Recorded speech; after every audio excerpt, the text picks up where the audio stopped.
श्रीमद् वाल्मीकीय रामायण अरण्यकांड 52वां सर्ग 44 श्लोक। सारांश। रावण द्वारा सीता का अपहरण। आरंभ। ओम श्री गणेशाय नमः। ओम श्री सीतारामचंद्राभ्याम नमः। श्लोक 1 से 10।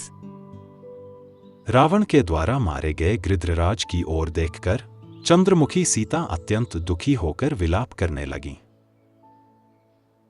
मनुष्यों को सुख दुख की प्राप्ति के सूचक लक्षण जैसे स्वप्न, पक्षियों के स्वर तथा उनके दाएं बाएं दर्शन आदि शुभाशुभ निमित्त अवश्य दिखाई देते हैं। ककुत्स्थ कुलभूषण श्री राम, मेरे अपहरण की सूचना देने के लिए निश्चय ही ये मृग और पक्षी अशुभ सूचक मार्ग से दौड़ रहे हैं, परंतु उनके द्वारा सूचित होने पर भी अपने इस महान संकट को अवश्य ही आप नहीं जानते हैं, क्योंकि जानने पर आप इसकी उपेक्षा नहीं कर सकते थे। हाँ राम, मेरा कैसा अभाग्य है कि जो कृपा करके मुझे बचाने के लिए यहाँ आए थे, वे पक्षिप्रवर जटायु इस निशाचर द्वारा मारे जाकर पृथ्वी पर पड़े हैं। हे राम, हे लक्ष्मण, अब आप ही दोनों मेरी रक्षा करें। यों कहकर अत्यंत डरी हुई सुंदरी सीता इस प्रकार क्रंदन करने लगीं, जिससे निकटवर्ती देवता और मनुष्य सुन सके। उनके पुष्पहार और आभूषण मसल कर छिन्न भिन्न हो गए थे। वे अनाथ की भांति विलाप कर रही थी। उसी अवस्था में राक्षसराज रावण उन विदेह कुमारी सीता की ओर दौड़ा।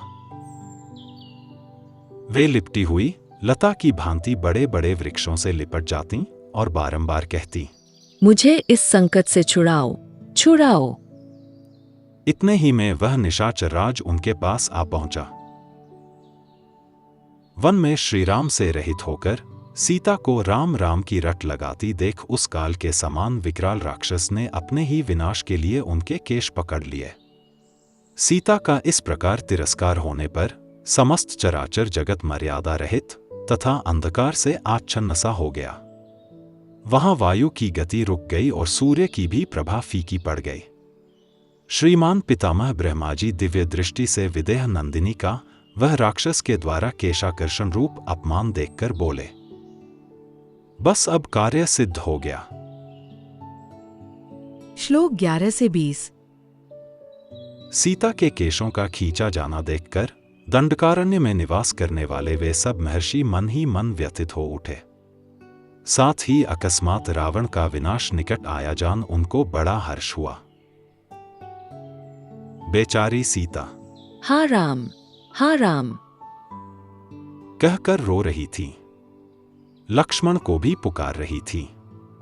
उसी अवस्था में राक्षसों का राजा रावण उन्हें लेकर आकाश मार्ग से चल दिया। तपाए हुए सोने के आभूषणों से उनका सारा अंग विभूषित था। वे पीले रंग की रेशमी साड़ी पहने हुए थी। अतः उस समय राजकुमारी सीता सुदाम पर्वत से प्रकट हुई विद्युत के समान प्रकाशित हो रही थी। उनके फहराते हुए पीले वस्त्र से उपलक्षित रावण दावानल से उद्भासित होने वाले पर्वत के समान अधिक शोभा पाने लगा।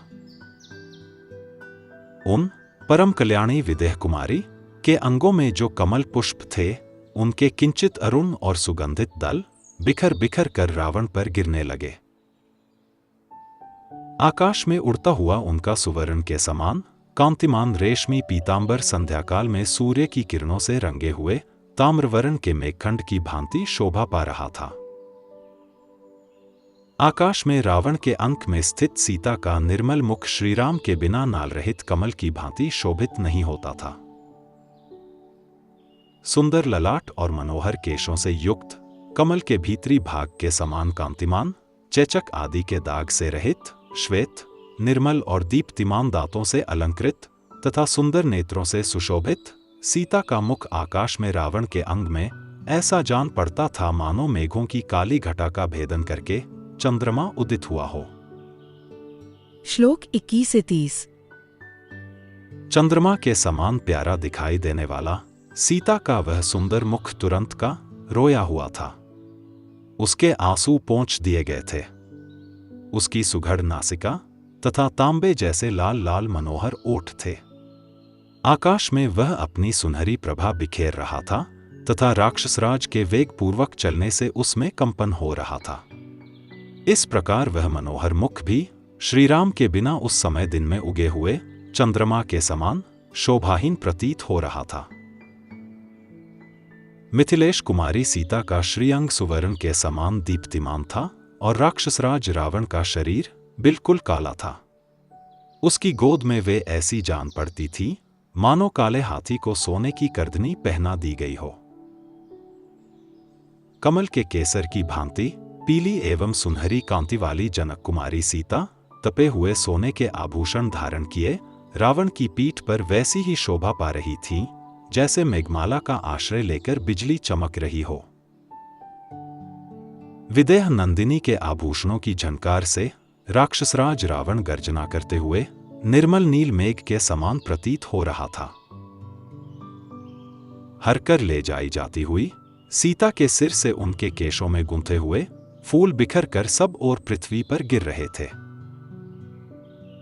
चारों ओर होने वाली वह फूलों की वर्षा रावण के वेग से उठी हुई वायु के द्वारा प्रेरित हो फिर उस दशानन पर ही आकर पड़ती थी। कुबेर के छोटे भाई रावण के ऊपर जब वह फूलों की धारा गिरती थी उस समय ऊंचे मेरु पर्वत पर उतरने वाली निर्मल नक्षत्रमाला की भांति शोभा पाती थी। विदेह नंदिनी का रत्न जटित नूपुर उनके एक चरण से खिसक कर विद्युन्मंडल के समान पृथ्वी पर गिर पड़ा। वृक्षों के नूतन पल्लवों के समान किंचित अरुण वर्ण वाली सीता उस काले कलूटे राक्षसराज को उसी प्रकार सुशोभित कर रही थी जैसे हाथी को कसने वाला सुनहरा रस्सा उसकी शोभा बढ़ाता हो। श्लोक 31 से 40। आकाश में अपने तेज से बहुत बड़ी उल्का के समान प्रकाशित होने वाली सीता को रावण आकाश मार्ग का ही आश्रय लेकर हर ले गया। जानकी के शरीर पर अग्नि के समान प्रकाशमान आभूषण थे। वे उस समय खन खन की आवाज करते हुए एक एक करके गिरने लगे मानो आकाश से तारे टूट टूट कर पृथ्वी पर गिर रही हों। उन विदेह नंदिनी सीता के स्तनों के बीच से खिसक कर गिरता हुआ चंद्रमा के समान उज्ज्वल हार गगन मंडल से उतरती हुई गंगा के समान प्रतीत हो रहा था। रावण के वेग से उत्पन्न हुई उत्पात सूचक वायु के झकोरों से हिलते हुए वृक्षों पर नाना प्रकार के पक्षी कोलाहल कर रहे थे। उन्हें देखकर ऐसा जान पड़ता था मानो वे वृक्ष अपने सिरों को हिला हिला कर संकेत करते हुए सीता से कह रहे हैं कि तुम डरो मत। जिनके कमल सूख गए थे और मत्स्य आदि जलचर जीव डर गए थे वे पुष्करिणियां उत्साहहीन हुई मिथिलेश कुमारी सीता को मानो अपनी सखी मानकर उनके लिए शोक कर रही थी। उस सीताहरण के समय रावण पर रोष सा करके सिंह, व्याघ्र, मृग और पक्षी सब ओर से सीता की परछाई का अनुसरण करते हुए दौड़ रहे थे। जब सीता हरी जाने लगी उस समय वहां के पर्वत झरनों के रूप में आंसू बहाते हुए ऊंचे शिखरों के रूप में अपनी भुजाएं ऊपर उठाकर मानो जोर जोर से चित्कार कर रहे थे। सीता का हरण होता देख श्रीमान सूर्यदेव दुखी हो गए। उनकी प्रभा नष्ट सी हो गई तथा उनका मुखमंडल पीला पड़ गया। हाय! जब श्री रामचंद्र जी की धर्मपत्नी विदेह नंदिनी सीता को रावण हर कर लिए जा रहा है तब यही कहना पड़ता है कि संसार में धर्म नहीं है, सत्य भी कहा है। सरलता और दया का भी सर्वथा लोप हो गया है। इस प्रकार वहां झुंड के झुंड एकत्र हो सब प्राणी विलाप कर रहे थे। मृगों के बच्चे भयभीत हो दीन मुख से रो रहे थे। श्लोक 41 से 44। श्रीराम को जोर जोर से पुकारती और वैसे भारी दुख में पड़ी हुई सीता को अपनी विलक्षण आंखों से बारंबार देख देख कर भय के मारे वनदेवताओं के अंग थर थर कांपने लगे। विदेह नंदिनी मधुर स्वर में हाँ राम, हाँ लक्ष्मण की पुकार करती हुई बारंबार भूतल की ओर देख रही थी। उनके केश खुलकर सब ओर फैल गए थे और ललाट की बेंदी मिट गई थी। वैसी अवस्था में दशग्रीव रावण अपने ही विनाश के लिए मनस्विनी सीता को लिए जा रहा था। उस समय मनोहर दांतों और पवित्र मुस्कान वाली मिथिलेश कुमारी सीता, जो अपने बंधुजनों से बिछड़ गई थीं, दोनों भाई श्रीराम और लक्ष्मण को ना देखकर भय के भार से व्यथित हो उठी।